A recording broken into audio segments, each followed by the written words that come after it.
ನಮಸ್ಕಾರ, ನಾನು ಬಸವರಾಜ್.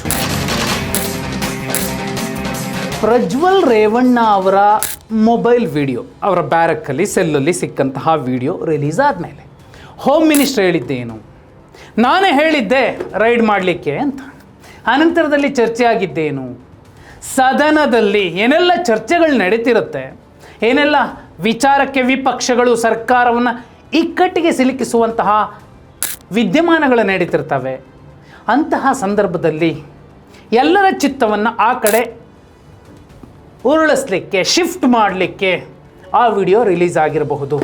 ಸರ್ಕಾರ ತನ್ನ ತಪ್ಪುಗಳನ್ನು ಅಥವಾ ಸದನದ ಒಳಗಡೆ ಚರ್ಚೆ ಆಗಬಹುದಾದ ತನ್ನ ತಪ್ಪುಗಳ ಲೆಕ್ಕಾಚಾರವನ್ನು ಮುಚ್ಚಿ ಹಾಕಿಕೊಳ್ಳಲಿಕ್ಕೆ ಆ ವಿಡಿಯೋ ರಿಲೀಸ್ ಆಗಿರಬಹುದು ಅನ್ನೋ ಚರ್ಚೆಗಳಿತ್ತು. ಈಗ ಹನೂರು ಶೂಟೌಟ್ ಪ್ರಕರಣ, ನಿಜಕ್ಕೂ ಈ ಸರ್ಕಾರಕ್ಕೆ ನಾಚಿಕೆ ಆಗಬೇಕು, ತಲೆ ತಗ್ಗಿಸ್ಬೇಕು, ಸಂಬಂಧಪಟ್ಟವರಿಗೆ ಶಿಕ್ಷೆ ಆಗಬೇಕು. ಅಲ್ಲಿ ಶೂಟೌಟ್ಗೆ ಗುರಿಯಾಗಿದ್ದು ಯಾರು, ನಟೋರಿಯಸ್ ವೀರಪ್ಪನ್ ಅಂತವರಲ್ಲ, ಅವರು ಬೇಟೆಗಾರರು, ರೈತರು, ಏನೇ ಇರಬಹುದು. ಅವರನ್ನು ಶೂಟ್ ಮಾಡೇ ಕೊಲ್ಲಬೇಕು ಅಂತ ನಿಯಮಾವಳಿ ಇರುತ್ತಾ ಅರಣ್ಯ ಅಧಿಕಾರಿಗಳಿಗೆ. ಅವರಿಗೆ ಬೇರೆ ಬೇರೆ ಆದಂತಹದ್ದು. ಈಗ ಎಲ್ಲೋ ಪ್ರೊಟೆಸ್ಟ್ ಮಾಡಬೇಕಾದ್ರೂ ಕೂಡ ಏಕಾಏಕಿ ಲಾಠಿ ಚಾರ್ಜ್ ಮಾಡೋದಿಲ್ಲ. ಮೊದಲಿಗೆ ಅಶ್ರುವಾಯು ಸಿಡಿಸ್ತಾರೆ, ಅನಂತರದಲ್ಲಿ ಸಾಕಷ್ಟು ಒಂದು ಹಂತವಾಗಿ ಒಂದೊಂದು ಕ್ರಮಗಳನ್ನು ತಗೋತಾರೆ. ಯಾರು ಶೂಟೌಟ್ ಮಾಡಿದ್ದು, ಇದು ಕೂಡ ಪ್ರಜ್ವಲ್ ರೇವಣ್ಣ ಅವರ ವಿಡಿಯೋ ರೀತಿಯಲ್ಲೇ ಸರ್ಕಾರ ತನ್ನ ತಪ್ಪುಗಳನ್ನು ಮುಚ್ಚಿ ಹಾಕಿಕೊಳ್ಳಲಿಕ್ಕೆ ಹೋಮ್ ಮಿನಿಸ್ಟರ್ ಉತ್ತರಿಸ್ಬೇಕಲ್ವ. ಈಗ ಸಂಬಂಧಪಟ್ಟ ಕೊನೆ ಪಕ್ಷ ಅರಣ್ಯ ಸಚಿವರಾದರೂ ಕೂಡ ಯಾಕಾಯಿತು, ಏನಾಯಿತು, ಸರ್ಕಾರ ಈಗ ಒಂದು ಕ್ಲಾರಿಟಿ ಕೊಡಬೇಕಾದಂತಹ ಜಾಗದಲ್ಲಿದೆ, ಕೊಡಬೇಕಾಗತ್ತೆ. ಇದೆಲ್ಲ ಒಂದು ಕಡೆ. ಆದರೆ ವಿಪಕ್ಷಗಳ ಮಾತಿನ ಶೈಲಿ, ವಿಪಕ್ಷಗಳು ನಡೆದುಕೊಳ್ತಿರೋ ರೀತಿ, ಅಶೋಕ್ ಅವರು, ಮುಖ್ಯಮಂತ್ರಿ ಡಿ.ಕೆ. ಶಿವಕುಮಾರ್ ಅವರು, ಇವೆಲ್ಲವನ್ನು ತುಂಬ ಸೂಕ್ಷ್ಮವಾಗಿ ನೋಡಿ. ಯಾಕಂದರೆ ಆಗಸ್ಟ್ 27ಕ್ಕೆ ಈ ಅಧಿವೇಶನ ಮುಗಿಯುತ್ತೆ. ಅಷ್ಟರ ಒಳಗಡೆ ವಿಪಕ್ಷಗಳು ಇಬ್ಬರು ಸಚಿವರ ರಾಜೀನಾಮೆ ಪಡೆಯುವಂತಹ ಸಾಧ್ಯತೆಗಳು ನಿಚ್ಚಳವಾಗಿದೆ. ಒಂದು ಕಡೆ ವಿಪಕ್ಷಗಳು ಕೇಳದಂಗೂ ಇರಬೇಕು, ರಾಜೀನಾಮೆ ತಗೊಂಡೋಗೂ ಇರಬೇಕು, ವಿಪಕ್ಷಗಳಿಗೂ ಹೆಸರು ಬರಬೇಕು, ಸರ್ಕಾರಕ್ಕೂ ಹೆಸರು ಬರಬೇಕು. ಆದರೆ ಯಾರಿಗೆ ಆಕ್ರೋಶಿತರಿದ್ದರು, ಸಂಪುಟದಲ್ಲಿ ಅವಕಾಶ ಸಿಕ್ಕಿಲ್ಲ, ಅಂತಹ ಬಂಡಾಯ ಶಾಸಕರನ್ನು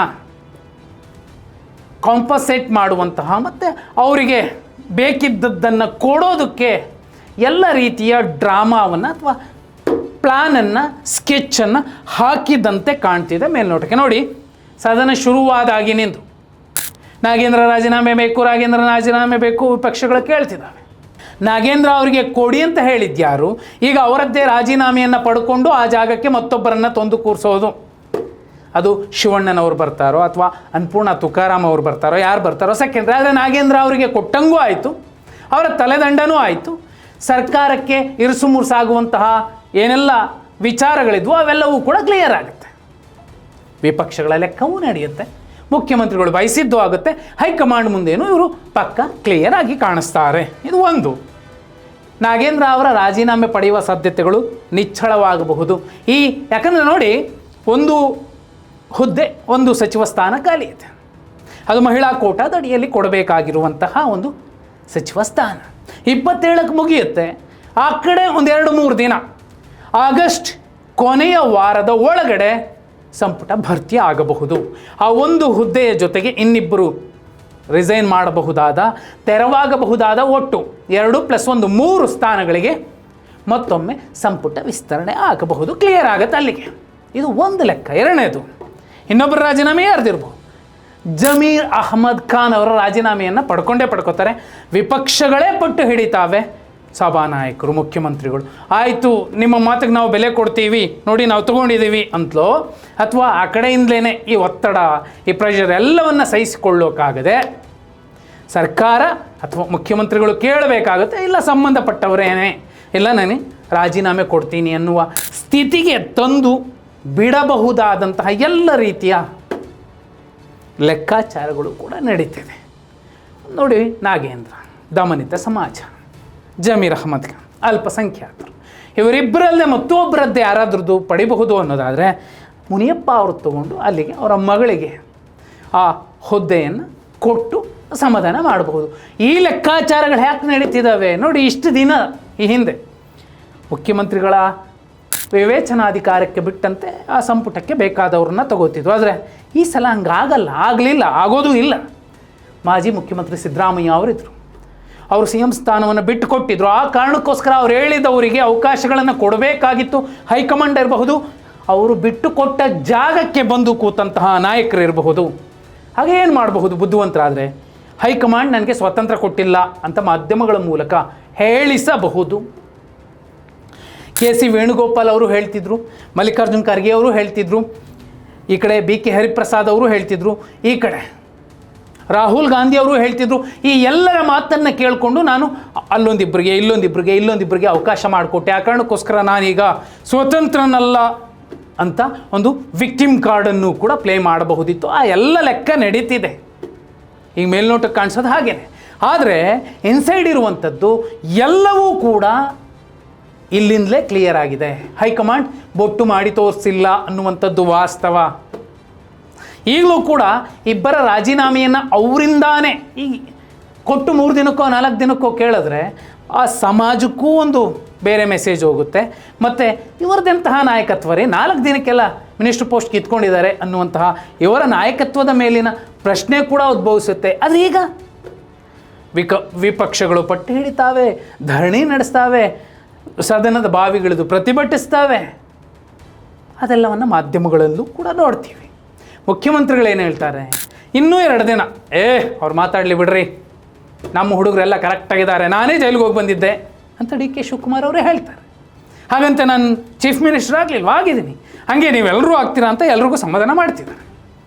ಈಗ ನಾಗೇಂದ್ರ ಅವರ ರಾಜೀನಾಮೆಯ ಸಾಧ್ಯತೆಗಳು ತಳ್ಳಿ ಹಾಕಂತಿಲ್ವೇ ಇಲ್ಲ. ತಗೋತಾರೆ, ಸರ್ಕಾರವೇ ತಗೊಳ್ಳುತ್ತೆ. ಅಥವಾ ಈ ಒತ್ತಡವನ್ನು ಹೊರಗಿಂದ ಹಾಕಿಸ್ತಾರೋ ಒಳಗಿಂದ ಹಾಕಿಸ್ತಾರೋ. ರಾಜಕಾರಣ ಅನ್ನುವಂಥದ್ದು ಈ ಪರದೆ ಕಟ್ಟಿರುತ್ತಷ್ಟೇ. ಯಾರಿಗೆ? ಜನಸಾಮಾನ್ಯರಿಗೆ. ಈ ಪರದೆ ಆಚೆ ಇವರು ಇರ್ತಾರೆ, ಈ ಪರದೆ ಯಾವುದೂ ಇಲ್ಲ. ಎಲ್ಲರೂ ಒಳಗೊಳಗೆ ತುಂಬ ಚೆನ್ನಾಗೇ ಇರ್ತಾರೆ. BJP ಕಾರ್ಯಕರ್ತ ಅಂತ ಕಾಂಗ್ರೆಸ್ ಕಾರ್ಯಕರ್ತನ ಜೊತೆಲಿ ಕಿತ್ಲಾಡ್ಕೊಂಡ್ರೆ ಪಾಪ ಅವ್ರು ಹೊಡ್ಕೊಂಡು ಅವರ ನಡುವಿನ ಸ್ನೇಹ ಬಾಂಧವ್ಯಗಳು ಒಂದು ಊರಲ್ಲಿ ಹಾಳಾಗೋಗುತ್ತೆ. ಆದರೆ ನಾಯಕರದ್ದು ಹಾಗಿರೋದಿಲ್ಲ ನೋಡಿ. ಎಲ್ಲ ನಾಯಕರ ಮನೆಗೆ ಎಲ್ಲ ನಾಯಕರು ಹೋಗ್ತಾರೆ, ಎಲ್ಲ ನಾಯಕರ ಕಾರ್ಯಕ್ರಮಗಳು ಎಲ್ಲ ನಾಯಕರು ಪಾಲ್ಗೊಳ್ತಾರೆ. ಆದರೆ ಕಾರ್ಯಕರ್ತರು, ಬ್ಯಾನರ್ ಕಟ್ಟುವಂಥವ್ರು, ಜೈಕಾರ ಹಾಕುವಂಥವ್ರು ಕಚ್ಚಾಡ್ಕೋತಾರೆ. ಇಲ್ಲೂ ನೋಡಿ, ವಿಪಕ್ಷಗಳ ಜೊತೆಯಲ್ಲಿ ಆ ಮುಖ್ಯಮಂತ್ರಿಗಳು ಡೀಲಿನ ರೀತಿಯಲ್ಲಿ ಕಾಣಿಸೋದಿಲ್ವಾ? ಒಂದು ವೇಳೆ ಇಂಥದ್ದೇ ಆದರೆ, ಇಲ್ಲಪ್ಪ ನನಗೆ ಈ ಶೋಷಿತ ಸಮಾಜದ ಹುಡುಗರ ಬಗ್ಗೆ ಕಾಳಜಿ ಇದೆ ಅನ್ನೋದಾದರೆ ಅವರೇ ಮುಂದೆ ನಿಂತು ನಾಗೇಂದ್ರ ಅವರನ್ನು ಸೇವ್ ಮಾಡಬೇಕಾಗುತ್ತೆ, ಸಂಪುಟದಲ್ಲಿ ಉಳಿಸ್ಕೋಬೇಕಾಗತ್ತೆ. ಇಲ್ಲ, ಜಮೀರ್ ಅವರನ್ನು ಉಳಿಸ್ಕೋಬೇಕಾಗತ್ತೆ. ಬದಲಾಗಿ ಅವರದ್ದೇ ಯಾರ್ದೋ ಹುಡುಗಂತ, ಎಕ್ಸಾಂಪಲ್ ಮಾಗಡಿ ಬಾಲಕೃಷ್ಣ ಅಥವಾ KM ಶಿವಲಿಂಗೇಗೌಡ ಅವರು ರಿಸೈನ್ ಮಾಡಿಸಿ ಇನ್ನೊಬ್ರಿಗೆ ಅವಕಾಶ ಮಾಡಿಸ್ಕೊಡ್ಬಹುದು. ಅದು ನಾಯಕತ್ವ. ಆ ಕೆಲಸ ಆಗತ್ತಾ ನೋಡಿ.